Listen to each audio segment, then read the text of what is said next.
The exploration of human personality has long fascinated scholars, clinicians, and educators alike. In the context of psychological science, the quest to understand what makes individuals behave, think, and feel differently has culminated in a range of theoretical models. Among these, the five-factor model of personality, commonly known as the Big Five, stands out as one of the most robust and empirically validated frameworks for understanding personality structure across cultures, languages, and life stages. Its relevance stretches far beyond the realm of academia. It has become a foundational tool in clinical assessment, organizational psychology, education, and even political science. At the heart of the Big Five framework lies the recognition that personality can be captured along five broad dimensions: openness to experience, conscientiousness, extraversion, agreeableness, and neuroticism. These five domains emerged from decades of lexical analysis, factor analytic research, and cross-cultural validation studies. The initial seeds of this approach were sown in the mid-20th century by researchers such as Cattell and later Toops and Crystal, but it was not until the 1980s that the model received its definitive empirical structure, notably through the work of Costa and McCrae, 1992, who formalized it within the revised NEO personality inventory. These five dimensions have proven to be not only statistically reliable, but also meaningfully predictive of numerous life outcomes, ranging from academic success to relationship satisfaction and even physical health. Ozer and Benet Martinez, 2006. Each trait within the Big Five framework captures a core aspect of human functioning.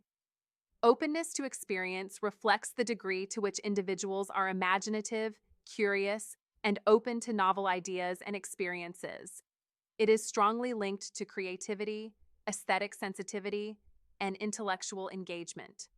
Conscientiousness describes a person's tendency to be organized, responsible, and goal-directed. This trait is consistently associated with job performance, academic achievement, and health behaviors. Extraversion captures sociability, assertiveness, and a tendency to seek stimulation. It correlates with subjective well-being and leadership emergence. Agreeableness refers to the extent of one's altruism, empathy, and cooperativeness. It is especially relevant in interpersonal and pro-social contexts.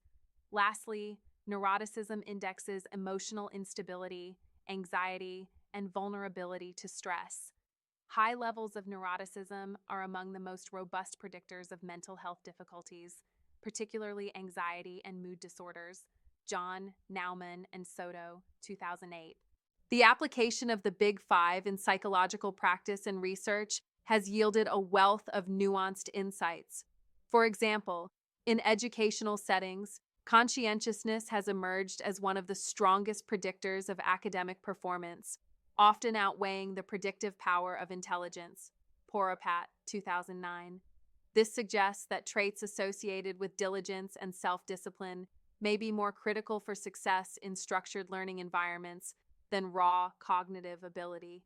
Similarly, in organizational psychology, the Big Five traits are routinely used in personnel selection and team composition, with particular emphasis on extraversion for leadership roles and agreeableness in collaborative settings.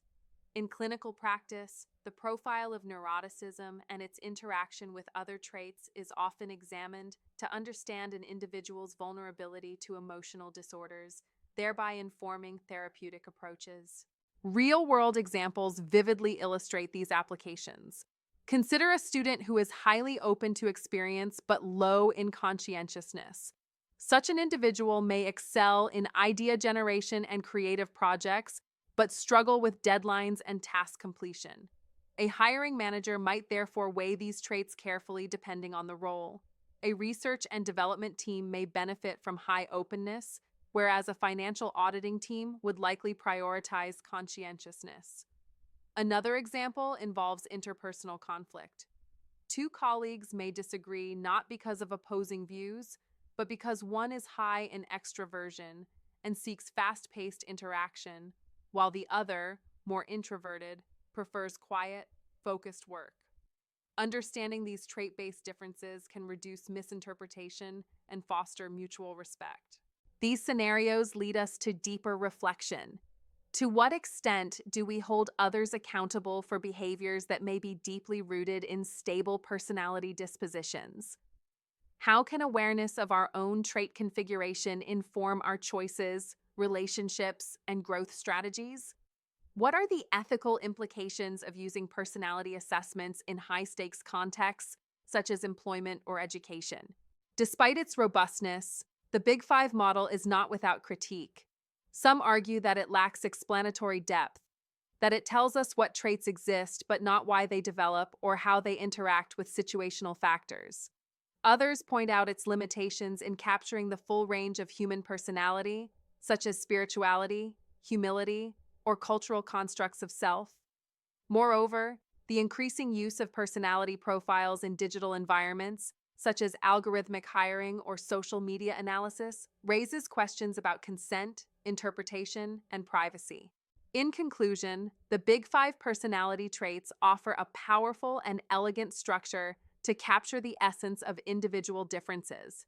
They have revolutionized psychological research and practice by providing a language that is both scientifically rigorous and intuitively meaningful. Yet the model's true value lies not in categorizing individuals, but in enhancing understanding of self and others and in forming more compassionate, effective interactions across life domains.